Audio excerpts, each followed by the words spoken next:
but that could never ever conceal the sinister purpose of his fellow companions. Here, John, I open the second seal. He's about to see another horse. It's fiery red. And it was granted to its rider to take, here it is, peace from the earth. Here it is again. See if you recognize why the Holy Spirit led me to share this. His second power of this red horse rider is that people should kill one another. He's given a great sword from the dawn of creation, you know.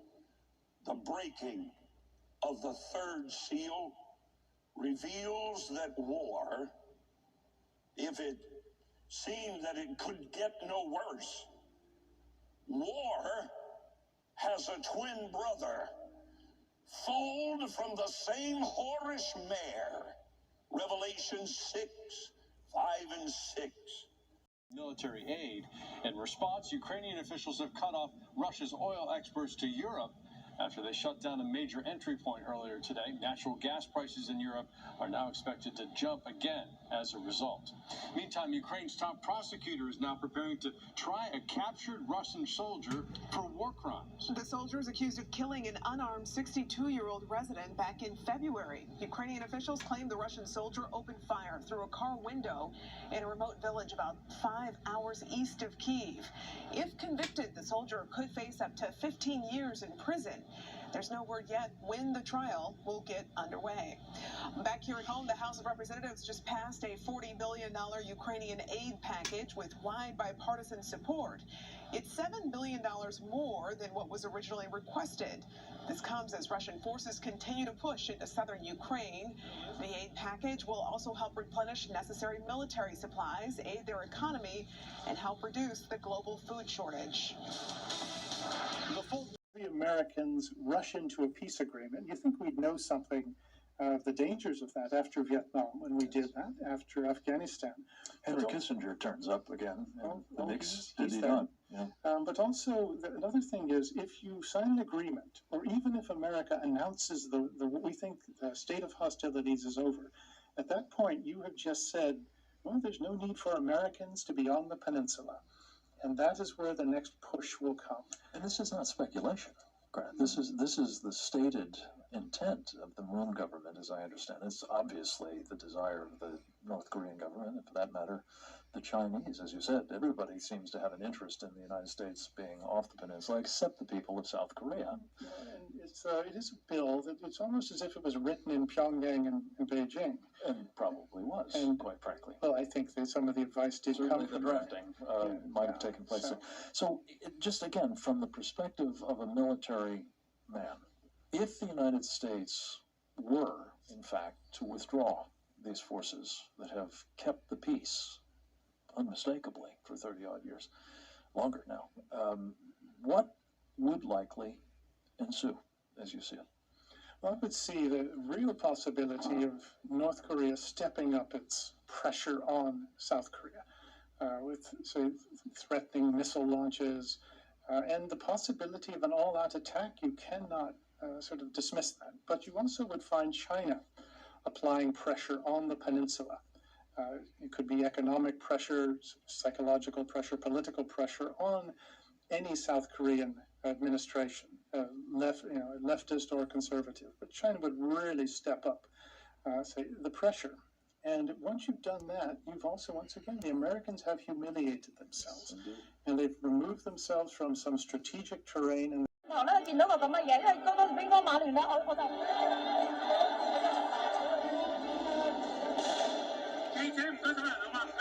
that's the media liaison. They're telling us that we need to get out of here. They're telling the press to leave.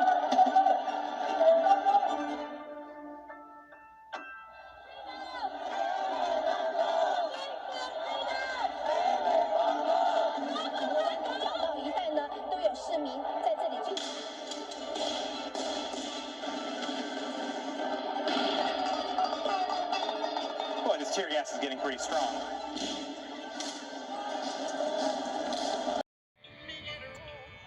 The roses have come out.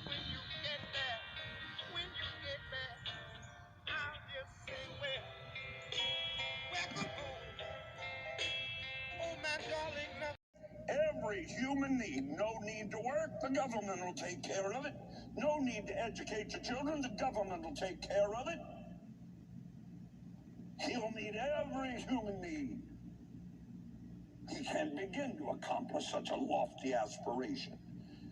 He claims that his rule will be characterized, hear me, by two pillars: acceptance and tolerance. That'll keep you from running into the marquee. Bounce back your truck off of it. Tonight, Jeffrey Tucker breaks down the timeline of events that saw the U.S. throw out standard pandemic protocols and instead adopt radical lockdown policies inspired by the Chinese Communist Party. This is American Thought Leaders, and I'm Yanya Kelly. Jeffrey, to start off with something, a statement from Dr. Anthony Fauci. Dr. Fauci, U.S. District Judge Catherine Kimball Mizell tossed out the mask mandate. As you know, do you personally agree or disagree with her interpretation of public health law?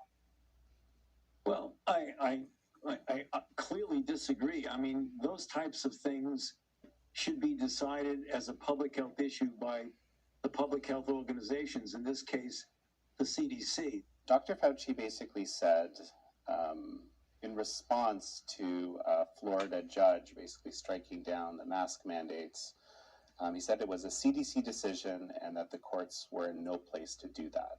And you have some thoughts on this. And frankly, it's a bigger question, isn't it? It's a big question. I mean, are courts allowed to restrain government? Are governments subject to law? And keep in mind, we're not talking about elected politicians here or legislatures. We're talking about the administrative state appointed to these offices. Fauci has served, I don't know what, 4, 5, 6 presidents, I don't know. So now here you have, and he works for the NIH, but I guess technically he has some oversight to the CDC, is announcing that there should be no restraints on the administrative power of deep state bureaucracies at all. Not legislatures, and certainly not courts. Now, what's striking to me is this was not a gaffe, as they say, like a mistaken statement. This is what they decided to say because it really does reflect. Made his first court appearance after turning himself in at the Fulton County Jail. As Fox 5's Joy Dukes reports now, the two rappers are among 28 people named in a sweeping Fulton County gang indictment. In a press conference Tuesday, Fulton County DA Fani Willis said her office has prosecuted at least 4 or 5 RICO cases since her term began.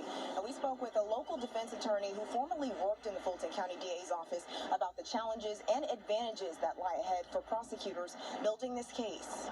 It's very, very hard to have somebody walk out of there in a gang case.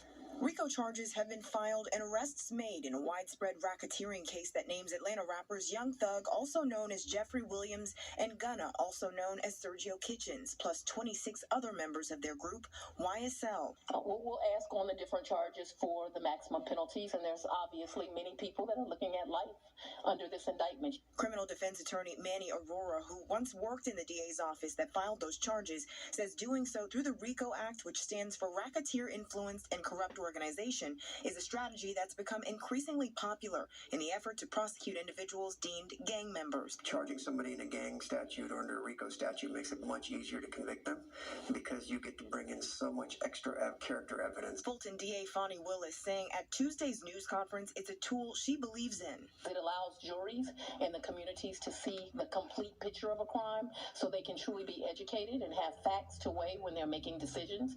Under the RICO statute, charges any of the defendants face individually can be shared. You've got so many defendants, no matter what number 28 did, he's going to go back on number 1, even if they'd never met each other. Devin Rafis, who is an attorney with Aurora's law firm, says while the scope of evidence in a RICO case this size can make keeping up with the evidence a challenge for all over the place. No mistaking, crooks broke in. Tore up walls and everything. And they stole a lot. Up to $80,000 worth of jewelry and something terrifying. Because they had our firearms. I was tremoring. I was afraid. I was wondering if they were still here. I didn't want to sleep here. Marietta police tell Fox 5 the crooks know what they're doing. This is a very sophisticated crew that is operating together to pull off these heists. They neatly move in and out, barely leaving a sign they were there. This fits a scenario of individuals who are communicating and coordinating and creating a plan. Police say crooks hit at least 8 homes around Metro Atlanta since December, 4 in Marietta. Marietta is coordinating with Cobb County and other agencies to see if the same group or groups are behind the break-ins. While it's impossible to know if all of these are interconnected, the working assumption is that it is the same crew or part of a larger network of crews. I want it stopped. I want it to be ceased. I want it to be dismantled. Cobb County's beefed up securities in neighborhoods that have already been hit, and they urge homeowners, do what you can to improve security around your home. In Cobb County, Christopher King, Fox. Employee to try on several diamond and gold bracelets. Moments after, they took off running from the store.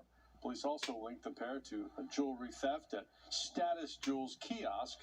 The two are believed to be in a black BMW SUV with Georgia tag CMI 1394. Well, An internal investigation found that his conduct violated Fulton County School Board policy. I only did what I was asked to do. And out of that situation, we found guns, we saved lives, and I'm the only one that's receiving a consequence and a punishment. I will truly miss Tri-Cities.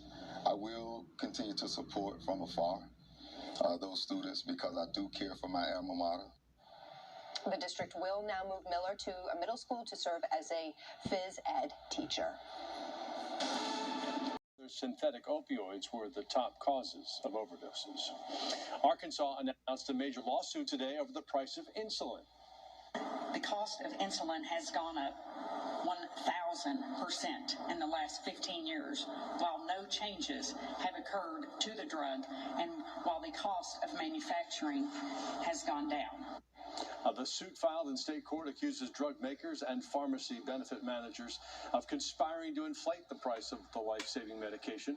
Concerns about high insulin prices prompted a similar lawsuit filed in Mississippi last year. And here in Georgia, Senator Raphael Warnock introduced new legislation to cap out-of-pocket costs for insulin at $35 a month. Inflation rates remain sky high.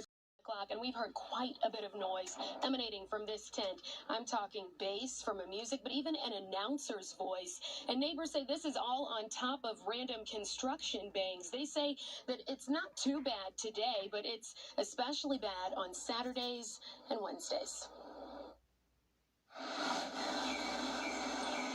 Closest house to them over there, to the structure over there, you know, it's like she's got 3 kids, all under 4. One of them's a baby. You know, it's like you can hear that till 11:30 at night on a Saturday and Wednesday. I mean, that's just, you know, come on. Clear frustration from Oshin Najarian, who's lived in Kirkwood since 2009. The problem with the noise started, I'd say, about 4 weeks ago. He says neighbors received notice about incoming temporary events, which at the time were welcome. They told us initially, it was like, you know, we're going to bring in some cultural things, and so like the Van Gogh thing was great, and then all of a sudden we got this huge tent, and all of a sudden we got fan control football blasting out bass. Neighbors say for a month, noise from what appears to be fan-controlled football games inside the tent keeps them up late at night with music blasting for almost 12 hours, 2 days a week. Fielded a survey to understand the exact complaints from neighbors, and then we use that survey to draft a letter. That 2-page letter to the mayor asks for a study to improve parking and traffic that neighbors say has been a headache since the tent's existence. The confusion within the city around zoning and noise ordinance. So we've just requested someone be our point person within the city. They're doing what they want, and it's like, okay, you know, maybe they're changing up things that they said, and that's kind of frustrating, but it's like, don't start encroaching into the neighborhood here by disturbing our peace. You know, it's like, we were here first. Press conference announcing the American lockdowns. So what happened between February 4th and say March 12th? We know that Fauci gave a lot of interviews. He had a piece in the New England Journal of Medicine in which he said, "This is not going to be that bad. They'll say it's going to be a bad flu year, but it's not as bad as people say." Okay, that paper came out, I guess, February 26th, but you have to assume it was written, being edited a week or two earlier. So they developed a strategy, and here it gets speculative. So I'm just going to speculate. I'm not saying this is absolutely true. What I think might have happened is that they worried that a virus is going to spread throughout the whole world and they're going to get the blame for it because it's a product of lab leak that they funded with American tax dollars. They couldn't allow that to happen. Now, their only question in their minds is whether it was deliberate or accidental. So I think that they set out, and here's my speculation, they set out to somehow suppress this virus. Somehow they have to reduce the cases. And the model was SARS-CoV-1 because for some reason, rightly or wrongly, the World Health Organization is given credit for the fact that SARS-CoV-1 never spread out of the Asian regions. You know, it was a very severe virus, and it stopped, probably because it was so severe. I mean, because there's always a trade-off between severity and prevalence, subject to latency and all of epidemiology. So that's probably why it's so. It probably didn't have anything to do with the World Health Organization, but the WHO was taking credit for having stopped it. So now it's like, well, maybe these lockdowns work. Maybe we can stop the spread.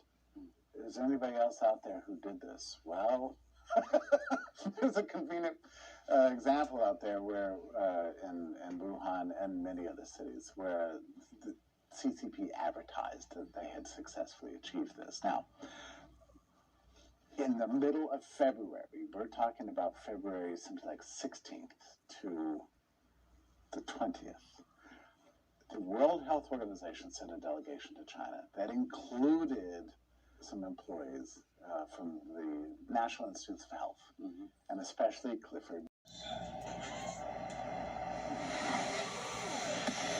The Falcons and NBS have unveiled a brand new girls' flag football wall display at the stadium.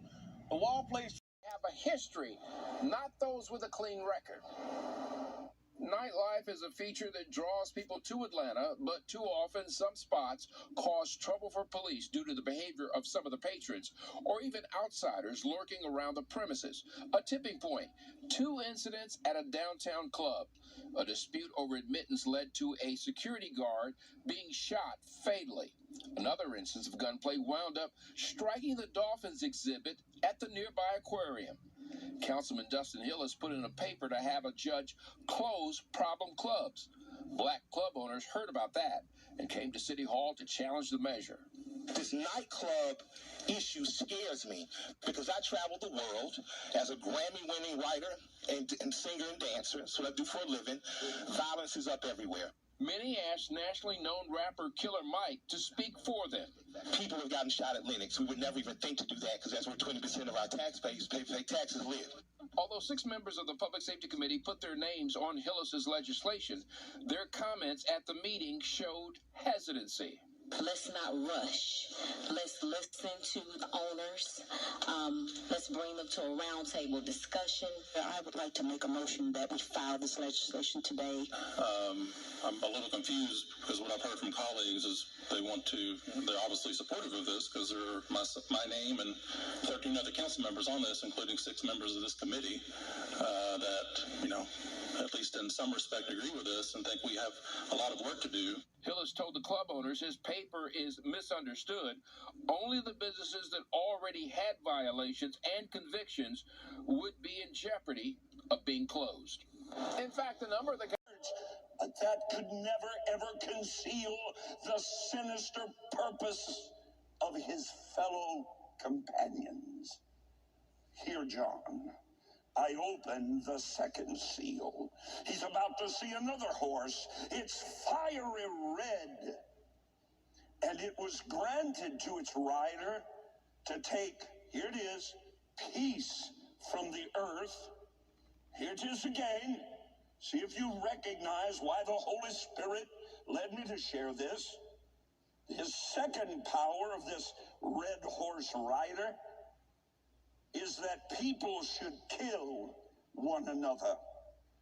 He's given a great sword from the dawn of creation, the breaking of the third seal reveals that war, if it seemed that it could get no worse, war has a twin brother, foaled from the same whorish mare.